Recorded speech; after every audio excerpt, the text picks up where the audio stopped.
All right, I want to welcome everyone here to our webinar, Truth and Lies About Vouchers in Wisconsin and Their Impact. This is a recorded webinar and it'll be available to you later. We have our guest speaker talking for about 40 to 45 minutes, and that will be followed by questions. Questions need to be entered in the Q&A part, and two of our members will be monitoring those, and we will be asking those questions. They will be asking those questions of our speaker at the end of that 40 to 45 minutes. So I'm going to turn it over to Terry so we can get as much time for our speaker today to introduce our speaker. Hi, everybody. Welcome to tonight's program, The Truth and Lies About School Vouchers in Wisconsin. We are delighted to have with us Denise Gaumer Hutchison, a passionate advocate for public education and equity. Denise is a member of the Wisconsin Education Association Council and is dedicated to supporting strong public schools for all children. She serves as the Northeast Regional Organizer for the Wisconsin Public Education Network and as the Education Chair for the League of Women Voters of Greater Green Bay. She's been a member of the League since 2018 and was appointed by the governor to chair the Wisconsin Women's Council, a body created more than 40 years ago to address the lack of pay equity for women in our state. Denise and her husband live in the Green Bay area where their two adult children also reside. And here's a fun fact. You could say Denise has traveled far and wide. She's been to every state in the U.S. except Alaska. Fun fact number 2, she was married at Bay Beach Amusement Park. Her life continues to be a roller coaster with all she does for women in our state. This evening, Denise will guide us through the complex and often misunderstood issue of school vouchers in Wisconsin. She'll share both the truths and the myths, outline their impact on public education and taxpayers, and empower us to consider how best to support a system that provides equity, opportunity, and a strong future for all Wisconsin children. Please join me in welcoming Denise Gaumer Hutchison. Thanks, Terry. Good evening, everyone. I'm so glad to be here. And yes, my presentation tonight is the truth and lies about vouchers and the impact not only on the children in our public schools, but the impact on the state of Wisconsin. And so I'm going to go ahead and get started. And I understand that there's a Q&A and you guys can submit your questions there. Here's the one major truth that we all have to know. Is that Wisconsin in its state constitution has an article that requires the access to public education, and it can't have a charge for tuition between children in the ages of 4 and 20 years of age, and there should be no sectarian instruction allowed in these public schools.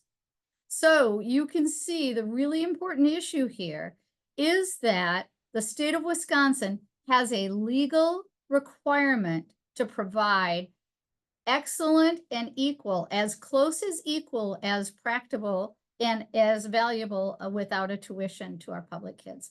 And there are over 800,000 children in Wisconsin's public schools across the state that deserve to have this opportunity and are presently not receiving it.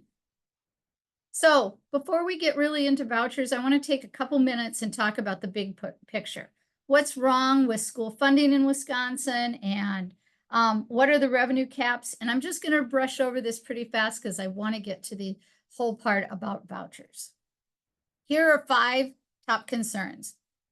A lot of time and energy and focus is being spent on mis and disinformation and a manufactured distrust of Wisconsin's public schools. We have outstanding public schools in the state of Wisconsin. Now, that's not to say that all children learn in the same way, in the same form, and at the same time. But there is a lot of mis and disinformation that has been manufactured about our public schools. State aid in the state of Wisconsin and our public schools is inadequate, and it's not keeping pace with inflation. And I'm going to show you a table that really addresses that. Revenue caps, or the maximum amount of money that a school district can spend per child, is widening the gap and preventing districts from meeting kids where they are and how they need to learn. Special education funding gap is huge, and it's costing billions in every budget cycle. And it is a federally mandated service that has to be provided for kids, and so it is a first dollar cost in our public schools. And lastly, privatization. The schemes have a negative impact on public school funding. They have a negative impact on public schools overall, and they're having a pretty negative impact on the state of Wisconsin financially. So here we go. Here's a real simple funding explanation. We have revenue limits, which is the maximum amount of money that a school district can pay for a child for services. And you take away the general aids, which are the things in the bottom that are out of the realm of the revenue limits. And that equals the total tax funds. So that's what taxpayers have to pay and how it has to work. And so think of this as a pitcher and a glass of water, or a glass. So you put your state aid into the glass, you put your property tax into the glass, and that's how schools are funded. But for example, school districts, the low-level school funded right now is $11,324 per child. So if the state aid equals $11,327, then the property tax amount that would go in there is actually taken out and returned to the property tax holders. So you can't spend over the revenue limits. They're hard limits. State policy limits how much money school districts get in state aid and in property taxes. And there's been a significant shift in the last few years on where that funding is coming from. So you can see the state aid has decreased dramatically over time. Look at the bottom right-hand corner, and you can see over the last, it's really almost 17 years now, but 2025 hasn't been added on to here. But we went from a high, you can see in the mid before 2010, and then we saw a significant decrease in funding, and it continues to go down. And this is a slide from the Legislative Fiscal Bureau. And so you can see that, but it's continuing to go down in what's available to our public schools. This is a brief history on revenue limits. And you can see by this map that this is, as you all know, the state of Wisconsin.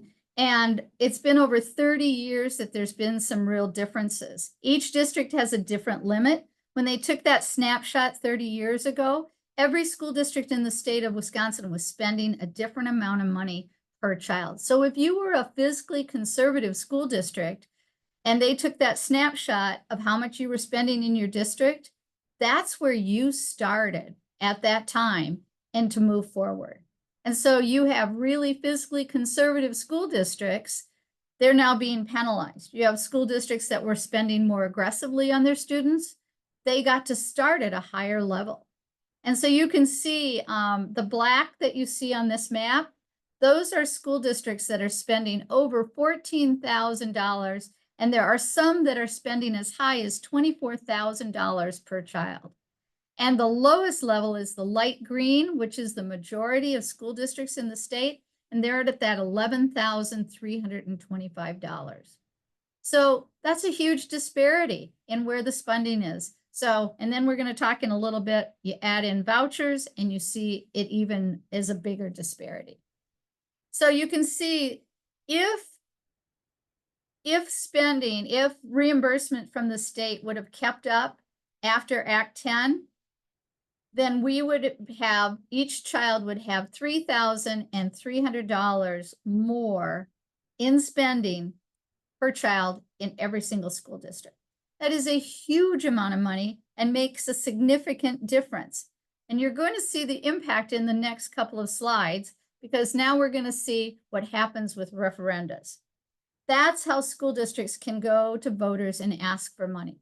There are 3 different kinds of referendas in the state. Operating, which is, and that can be a non-recurring, meaning it could be one time, or they could have a limit, so much money for the next 5 years, so much money at this rate for 1 year, this rate, so it could change. So, and then operating recurring, and that just says for the next 10 years, you know, we want this much money per year, per child, put into the coffers of the school district. And then the other referendum is a debt referendum, or what we commonly call a capital referendum. And that's to build new buildings, do new roofs, put new HVAC systems in place, resurface parking lots, all of those kinds of things come in under the capital referendum. And you could have a school district that goes to a capital and an operating referenda in the same year, and in fact, in the same cycle. So what we're seeing, because our school districts are in so much trouble financially because of the lack of keeping up with the cost of living for the last 16, now 17 years, that 78% of schools that went to referendum, they actually asked operating referenda questions. So they needed more money to come into their coffers to pay their bills. And you can see this was just in fall of 2024. More than a third, there are 421 school districts in the state of Wisconsin, and more than a third of them went in the fall of 2024, and then even more went in the spring, the spring and then the fall. So it was a huge year for referendums. And here's the information. 193 school districts went to referenda in 2024. 130 of those districts were on an operating referenda. And the 16 years of aid to public schools that was falling behind inflation, that means lost to unaccountable private vouchers and independent charter schools in this 1 year alone was $780 million. In 2025, through this year and into next year, is $803 million is going out of the coffers of public schools. So 31 years of unfair and gap widening spending caps, it means that it's a really bad funding situation. And what's really horrible about this, in 2024, the state of Wisconsin had $6.5 billion in reserves. When we started the 25-27 budget cycle, they still had $4.9 billion in reserves. And you're going to see how much money they gave to public schools. So, as I said, we're in a 16 years in a row now. I'm sorry, 17, because this slide is from 24. And I want you to see what kids need. These are the things that we needed. We knew they needed was at least a $1,500 per pupil increase in spendable funding. And they didn't get it. They got $325. We wanted a 60% special education reimbursement. They got a 33% special ed reimbursement, but it really came out to be about 29.5% to 30% because of the way it's set up of a some certain as opposed to some sufficient way of figuring. That means that the state of Wisconsin sets aside a pot of money to be spent for special education. And when that pot of money is gone, it's gone. And so they spread the money out across the school districts at a lesser level. So they didn't even hit that. Robust support for mental health, ELL, English language learners, and implementing full day 4K programs.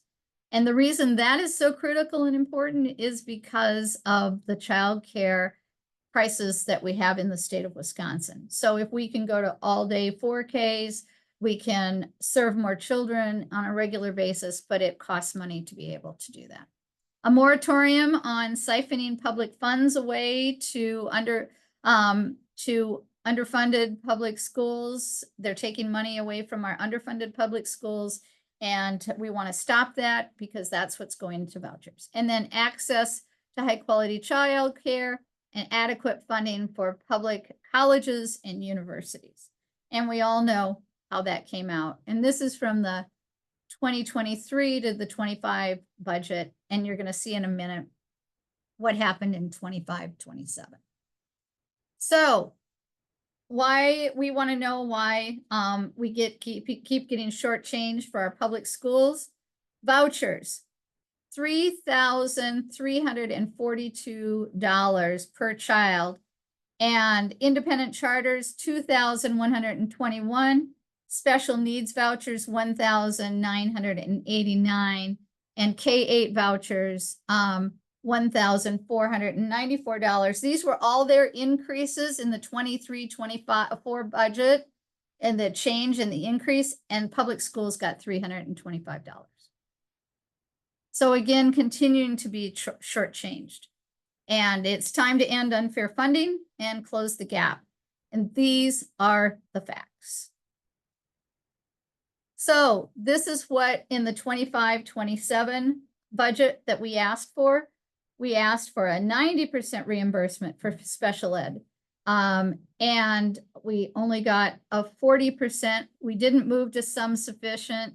We stayed at some certain. It's 40% in the first year and 44% in the second year. But again, it's, I'll give you one example. The Green Bay Area Public School District transfers $33 million from their general fund to their special ed fund to pay for special ed services. So it's a huge hit in most of our schools around the state.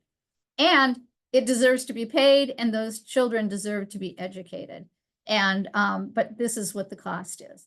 We asked for equitable, adequate, transparent, predictable, spendable, and fair state funding, and an increase to the revenue limit so that it could go up above that 11,325, and also new spendable aid.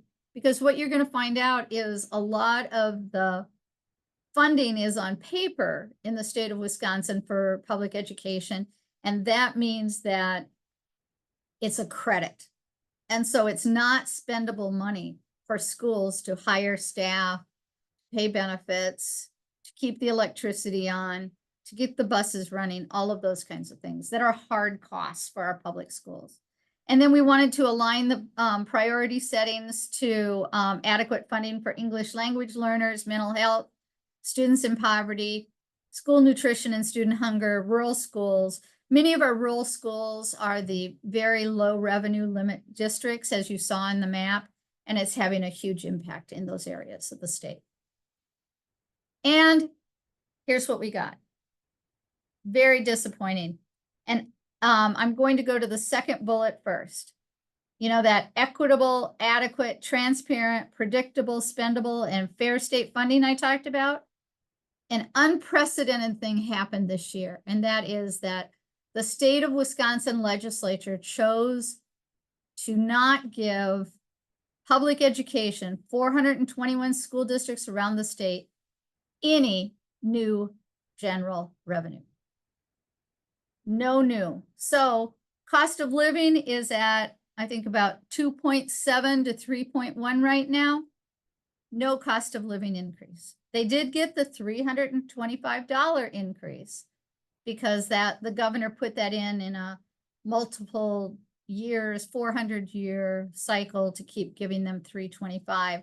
But $325 when privatization is getting $1,300, $1,500, $1,800 is a big difference.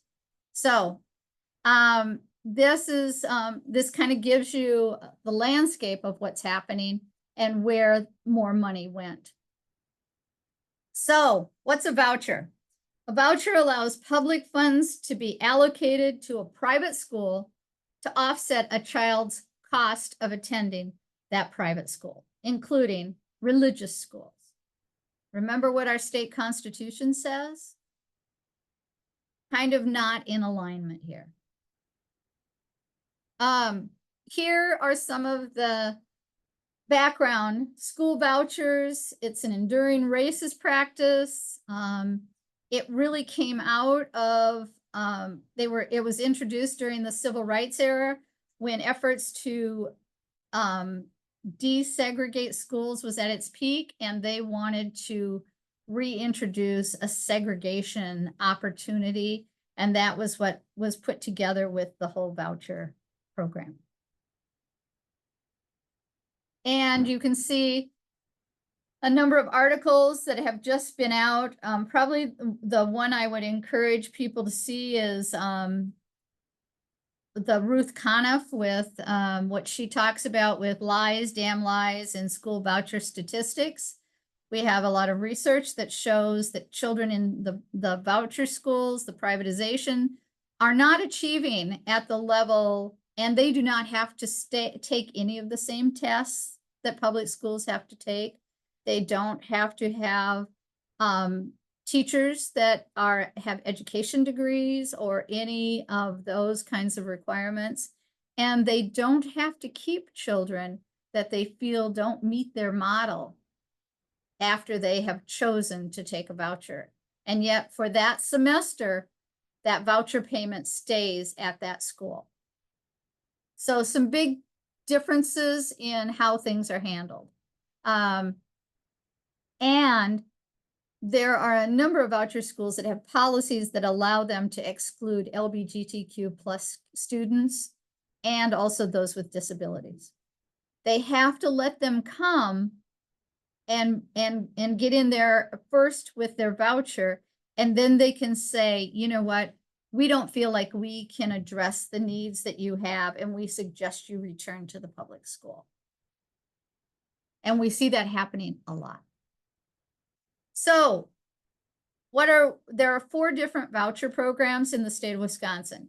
Started with the Milwaukee Parental Choice Program more than 30 years ago. Then the Racine Parental Choice Program was added. And then the statewide Parental Choice Program was added.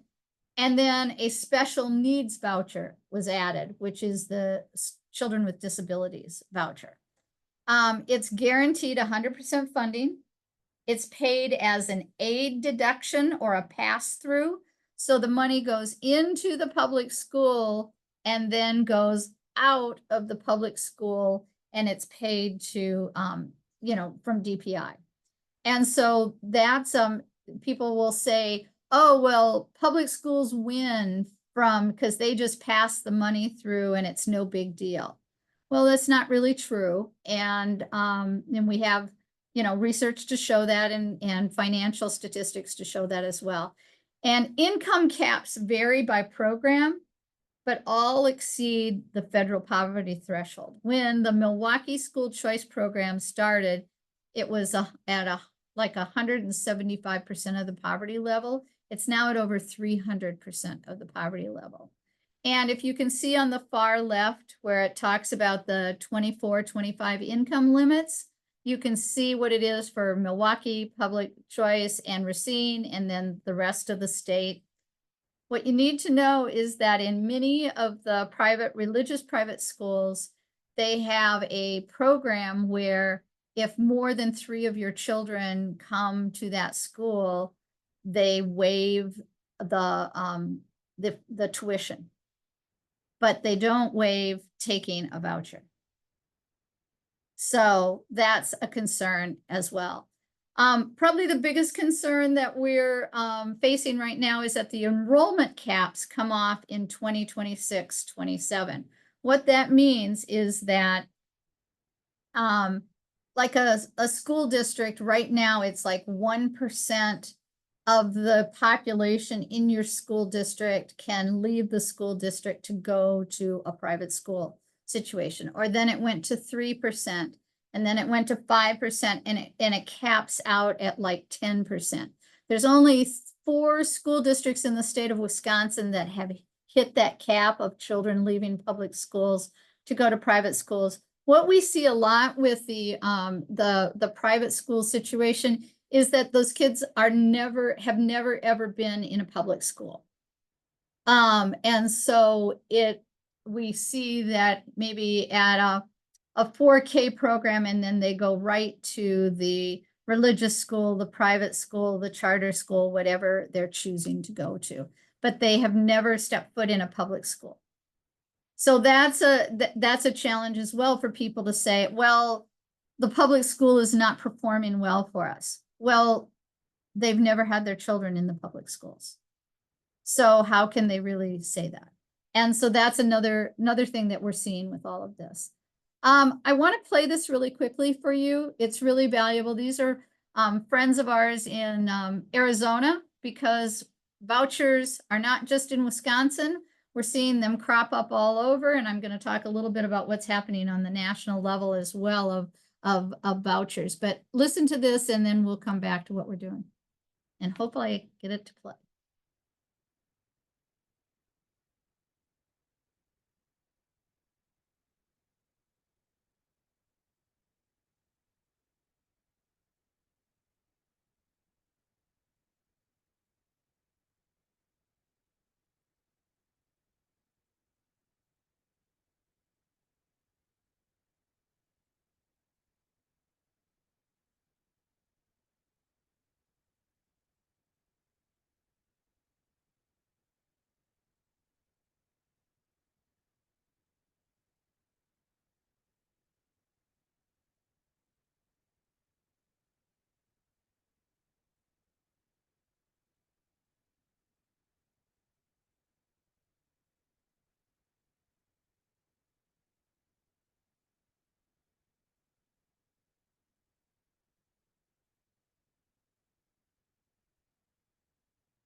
So you can see they put this together. You can see the different steps people have been taking. They've been taking a lot of these steps ever since desegregation, but it built to a higher level from about 2010. And then when we went into COVID and everything that happened during that time, it got even worse. And louder voices were speaking about the failing public schools, which aren't failing. And do we see the very best outcomes that we want in every single public school in the state? No.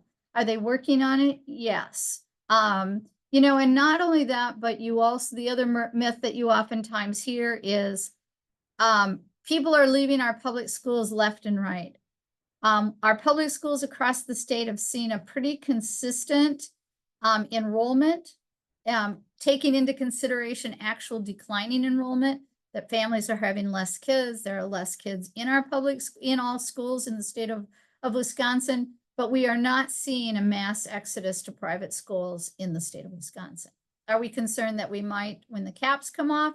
Yes. Are we concerned that as they continue to get more and more money, that private schools that have chosen not to take vouchers in the past might start to do so? So it's a big deal from that. Sorry. So here really shows you too a big myth buster. Who is required to accept and educate all students? Public schools, not our private schools.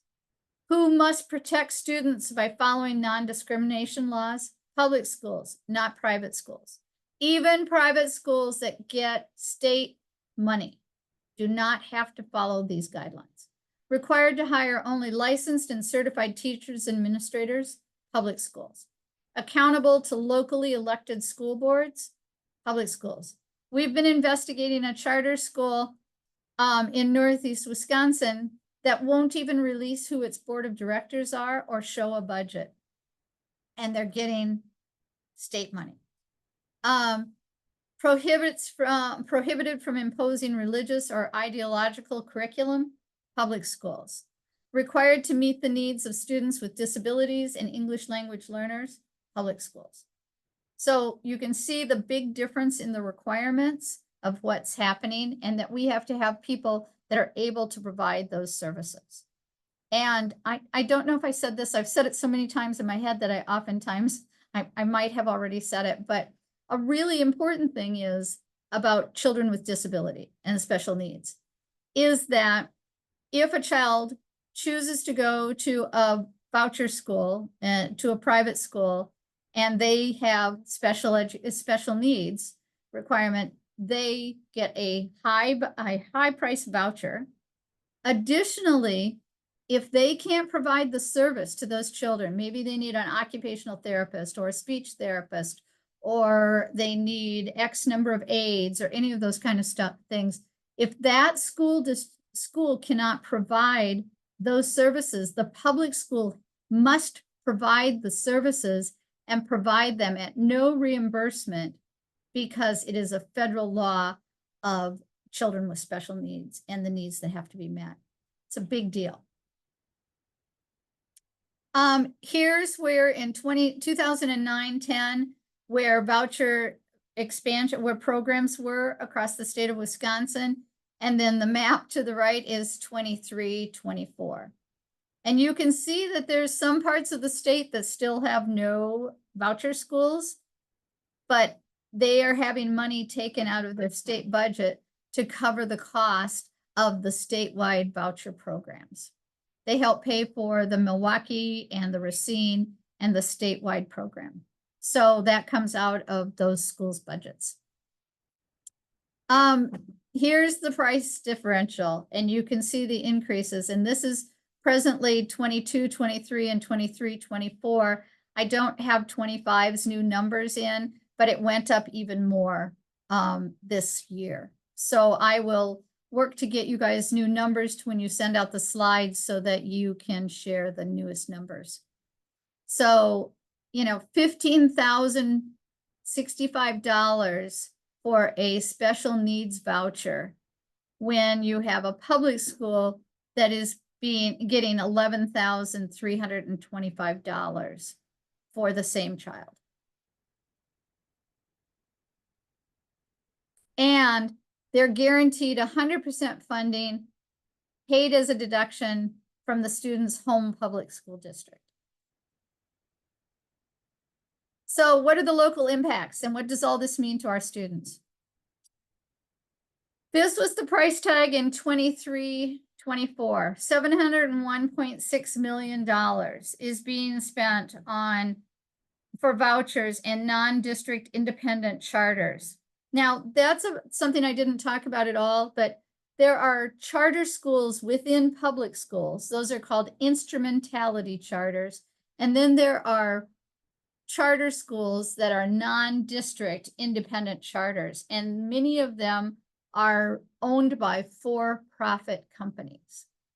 So that's another huge clarification of, you know, charters making money off of education, public education. So that was in 23-24. Here's 24-25. And I don't have 25's number in, but it's $803 million. So it's a big price tag. And so it's making a huge impact. So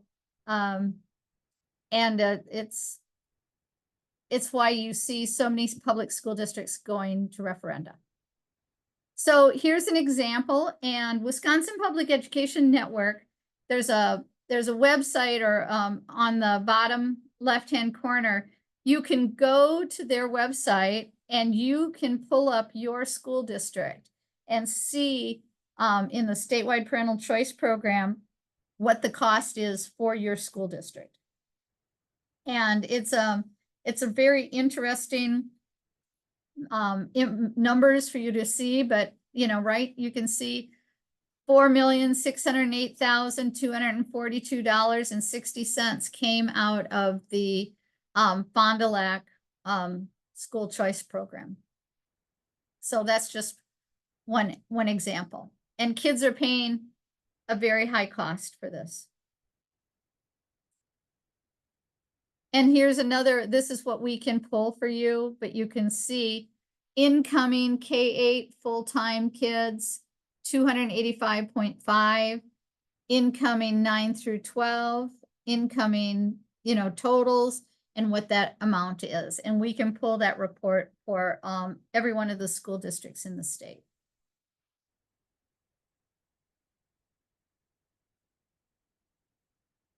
So, Project 2025, everybody heard about it. We chose, for whatever reason, not to pay as much attention to it as we should have. It has some pretty significant dismantling pieces in place. Chapter 11 in Project 2025 is all about the Department of Education. They want to defund and dismantle the Department of Education. Thankfully, they're being stopped on some of that. They want to cut and or reallocate federal education funding, change Title I and IDEA. IDEA is the children with special needs, and they want to turn it to block grants and then move it to elimination. And they want vouchers for everything. And in fact, there's right now a federal voucher bill that we're keeping our eye on, and we're hoping that we're waiting to see what the governor's going to choose to do about it, because we've heard that there's a number of pieces tied to this of if he doesn't take the voucher money, then we lose other money for public schools and some other stuff. They want to eliminate Head Start, which we know is a program that has served children extremely well.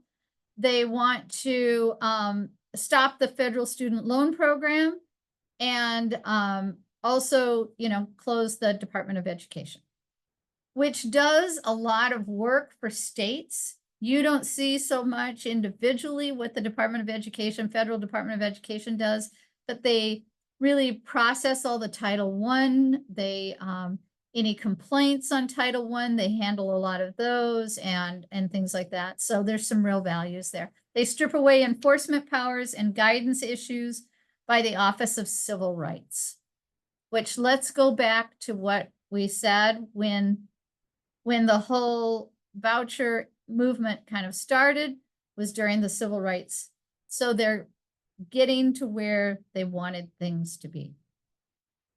So vouchers and accountability and honest budgeting, we'd really like to see that, but we're not.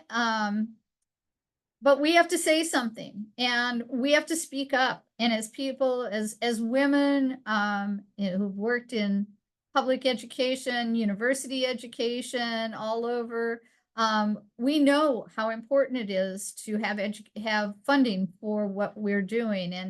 And there is historic funding being spent, but it's not being spent on our public schools. There's a school levy tax credit that they're pretending is money, but it's not money. They're talking about a program called decoupling. It is a scam, and it is not. We do not want the cost for vouchers to go into the general fund, because it'll hurt so many other programs and services within the state. And it'll cut funding in all those other areas, because the cost for education is very high. And it was never meant to be a revenue. We don't have any revenue sources within public education. It was always a service and a program. It wasn't meant to be a profit center. So we have to call out the tricks. We have to call out the shenanigans.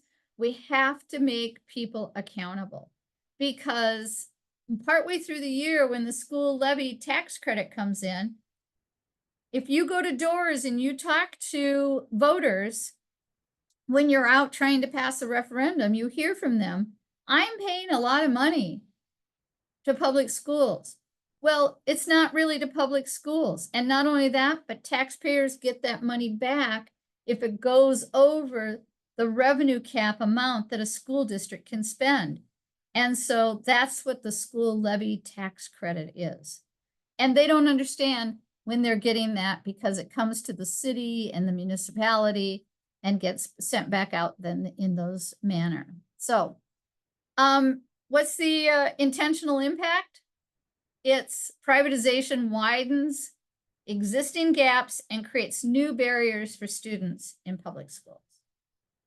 You know, there's not the money. We're going to see larger class size. And we know that in pre-K through third grade, small class size has an amazingly positive impact on children's learning. There was a program a few years ago called the SAGE program, and it kept small class size in that pre-K through third grade, and they saw amazing learning and growth in that time period.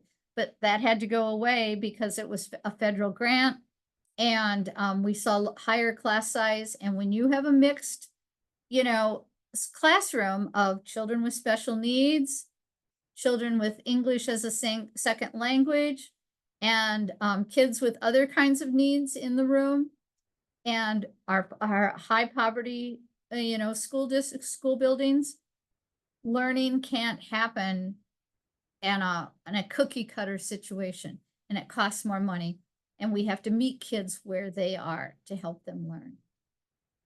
So attacks on public education are at an all-time high, but we have reasons to have hope.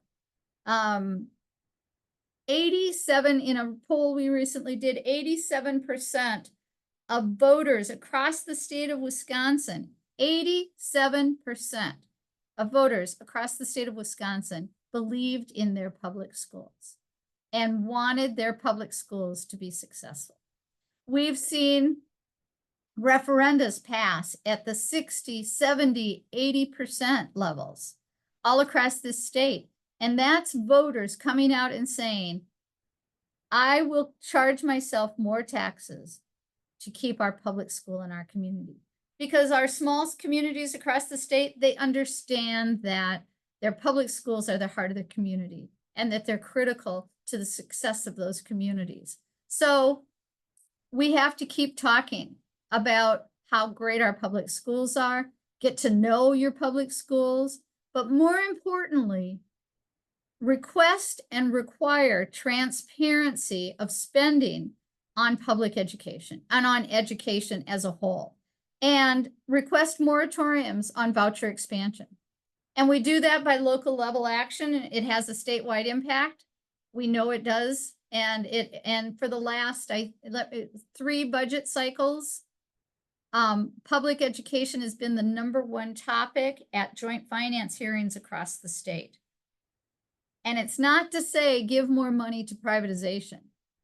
It's saying fund our public schools, cover the cost for special education services and those kinds of things. So voters don't want, there's never been a referenda at the statewide level on the issue of vouchers in the state of Wisconsin. So Schools and Communities United, these are some of the coalitions around the state, and their belief is that every child has a right to high quality public education and well-funded public schools. And these are coalitions that are being built and that are moving across the state, and we have to listen to them, because in this with this budget of a $0 increase to public schools, if some of these school districts don't pass a referenda to operate their school district, we're going to see some school districts in some real financial trouble. So what can people do? Get organized, educate yourself, contact your state legislators, talk to people within your organization, and keep talking, because this is a public fight and anyone can join. Because I got to tell you something, and it's not a partisan fight, because nobody asks a child when they walk in the door of a school if they are a Democrat or a Republican or an independent or anything else. They ask them, are you here to learn? And do you want to be in this school? And that's the thing we have to remember. That's so important. So I'm back to slide 1, the Wisconsin State Constitution. This is what it says.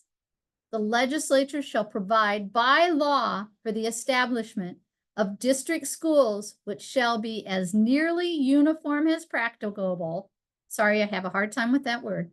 And such schools shall be free and without charge for tuition to all children between the ages of 4 and 20 years, and no sectarian instruction shall be allowed therein. And guess what? This is not happening right now.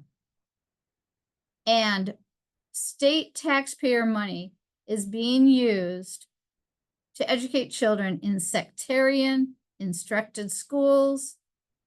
And it's not uniform because the private schools are not required to take all children.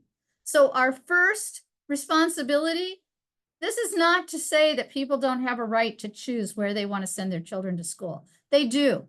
The state of Wisconsin has universal school choice. So you can send your child to school. If you live in Green Bay, Wisconsin, you can send your child to Luxembourg Casco, to the Door County schools, to Howard Swamico, to anywhere else that you want to send your children. The question is whether the money should be diverted that's being provided for school education. Should it be diverted to private schools that don't follow the same rules, the same regulations as public schools, and there is no transparency in as to how they're using those funds? So, are there truths about private schools and about privatization and vouchers? And are there lies about it? Yes. I hope I've spent some time tonight removing some of those and giving you a little more enlightened information that you can take away. And you're more than welcome to contact me, but here's the next step. The school district of Green Bay wrote a resolution, the school board wrote a resolution, and they sent it to the mayor and the city of Green Bay, and they asked for transparency on the tax bill, and it passed the city council. So in the January tax bill that comes out in Green Bay, Wisconsin, it will break out how much money is being spent on private school vouchers and how much and what it's costing taxpayers. So it's going to break out how much taxpayers are paying for school vouchers and how much taxpayers are paying for public education. Superior passed it the other night through their school board, and they're moving on to their city council as well. And we're hoping that this is going to go all across the state. If you're in a community where you might like to encourage people to get this done, give me a call and we will help make it happen for you. And this is really critical because this is going to allow taxpayers to make informed decisions, because right now they're having to tax themselves. So more money is coming out of taxpayers' pockets to pay for public schools because the state of Wisconsin is not giving them the amount of funds that they deserve out of the state budget. This is who I am. Here's what you can do. Continue to stay informed. Go to wisconsonnetwork.org. There's a whole website on vouchers. Speak out, get involved, run for office, educate others. Don't buy into the lies. Vote for pro-public education candidates and be vigilant to what is happening, because people are moving fast to pull the wool over everybody's eyes because they want this privatization to happen. There are people out there who would love to close public schools. Here's who I am. Give me a call. I'd love to answer any questions you might have. And thanks so much for your time tonight. It's been a pleasure to be here. So thank you, Denise, for doing that. That was a lot of information. I So know. just remember, this will be available to you. And we'll let you know where and when you can access that. So right now we want to go to questions and answers. So I'm going to turn it over to Kathy and Barb. So if you want to ask a question, please put it in the Q&A. Okay, thank you. We have a number of questions here that we've received from people. Thank you, Denise. Will you explain the difference between an independent charter and a district charter school? Sure. A school district in the state of Wisconsin, a public school district, can petition the Department of Public Instruction to create a charter school district. It's called an instrumentality charter. It is managed and run by the public school district. It is staffed by the public school district, and it follows all the criteria created for that program. It could be a culinary institute where children will focus on moving into the culinary industry. And so, but it will still have other requirements as far as other types of classes that to graduate from high school. It could specialize in other topics, but it's run by the public school district. It follows all of the requirements that are required to be a school district within the state of Wisconsin. And a private independent charter doesn't have to follow the guidelines and the rules of the public schools. It can charge different prices.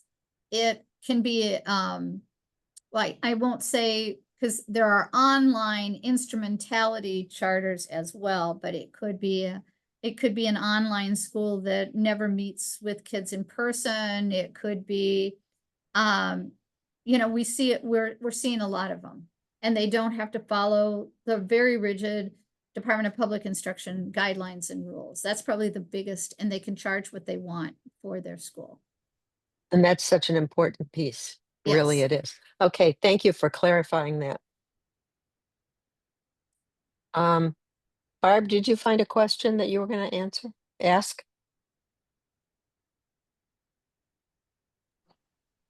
Yeah, Well, let me Kathy. go on. Oh, go ahead. Okay, okay, Kathy, I was just gonna ask the next question that we Mhm. have on our list, Right. which is what is an AUW's members' best use of advocacy for fairness in funding? You did talk about that a bit, Denise, but could you go again through that? Because that's really the reason we're here tonight. Right. Be informed. Learn everything you can about what's happening with privatization and how it has jumped in cost so significantly in the last few years. So, you know, talk to people in the League of Women Voters, which is doing a lot with regards to education and public education guidelines there. Go to your public school and ask for a tour of the public school. Talk to the public school, get to know school board members. What are they advocating for? What are they talking about? What's happening within their public schools? And then hold those public schools up, you know, like talk about what good things you've heard about those schools and how you can advocate for them. Be as informed as you can possibly be. Be engaged, hold meetings yourselves for other people where we talk about these issues about public education. Research candidates. And if you don't find some good candidates that are running for office at every level, from school boards to city councils, county boards, and on through the rest of our state and national offices, consider running as women who understand what it takes to be involved in these situations and these all of these. And if you don't want to do that, help find some other people that can possibly run, because it's really important. We have to stand up, we have to speak out, and we have to make sure we're being heard.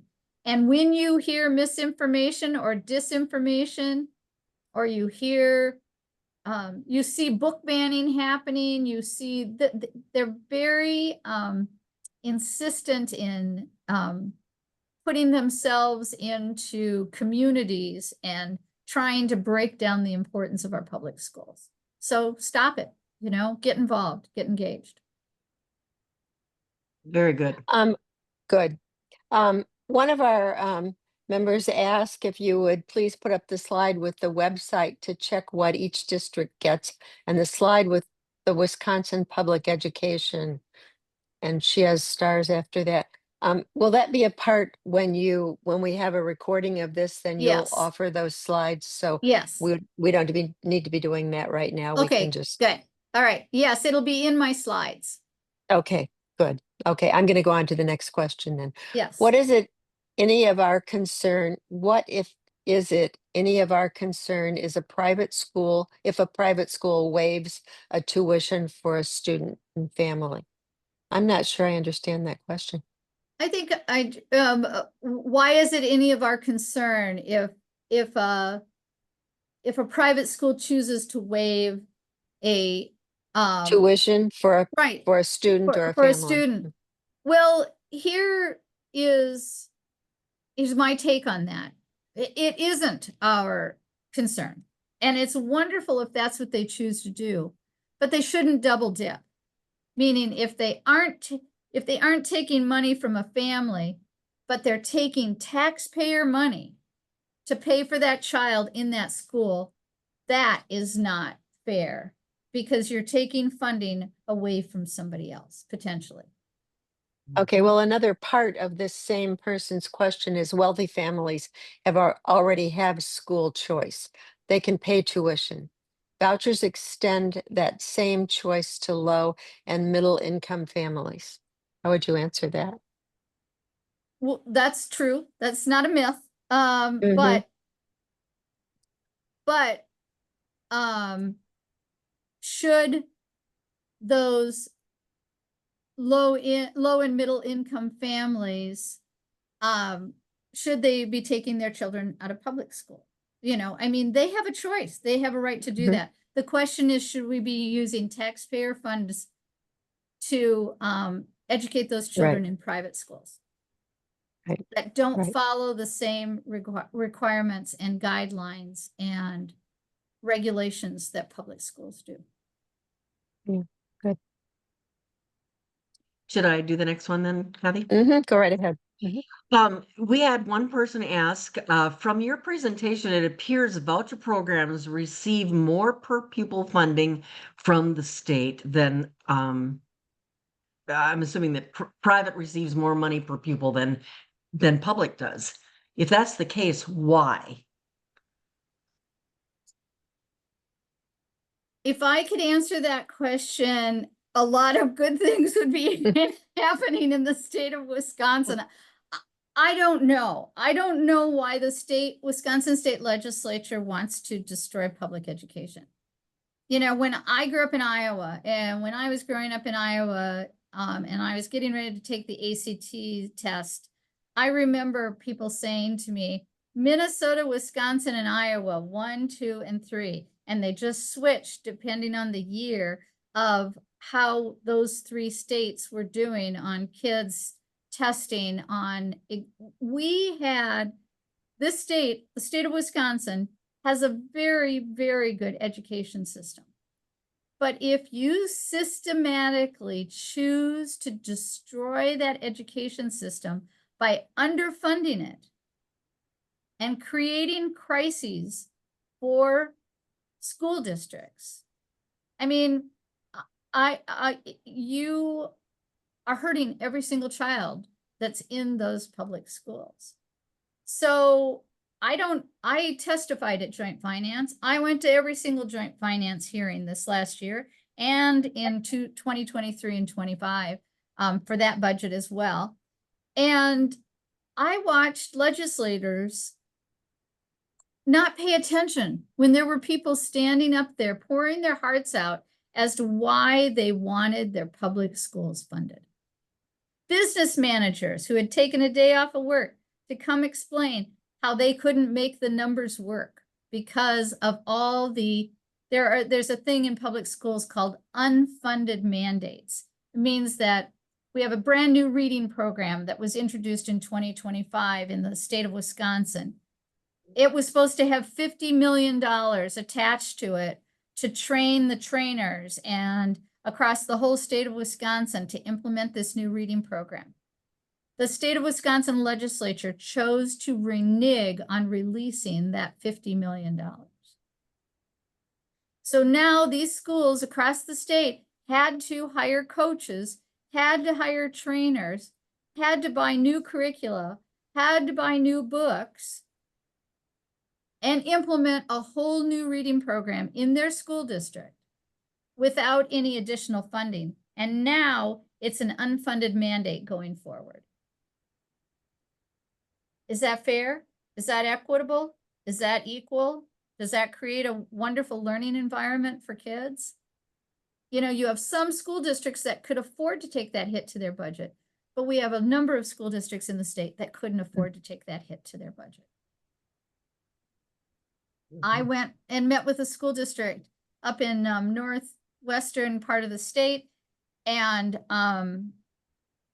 they had failed twice in their referenda efforts, and they had cut their ask 3 times to get their communities to say yes to support their school. But they were already cutting programs for kids in athletics and music and art. And we all know that those programs are all brain developing programs for kids, and they're being taken away because there's not funding for them.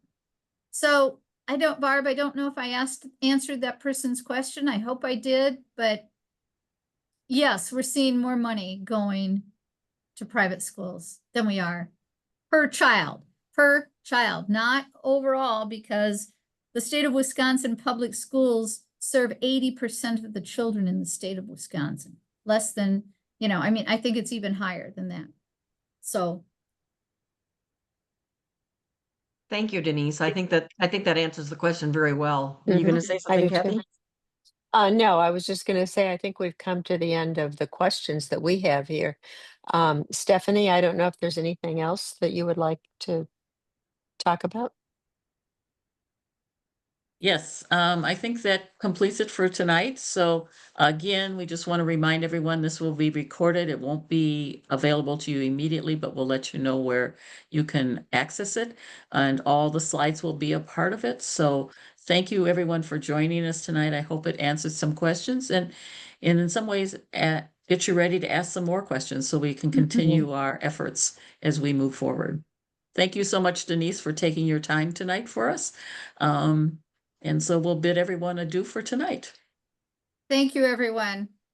Thank you. Go public.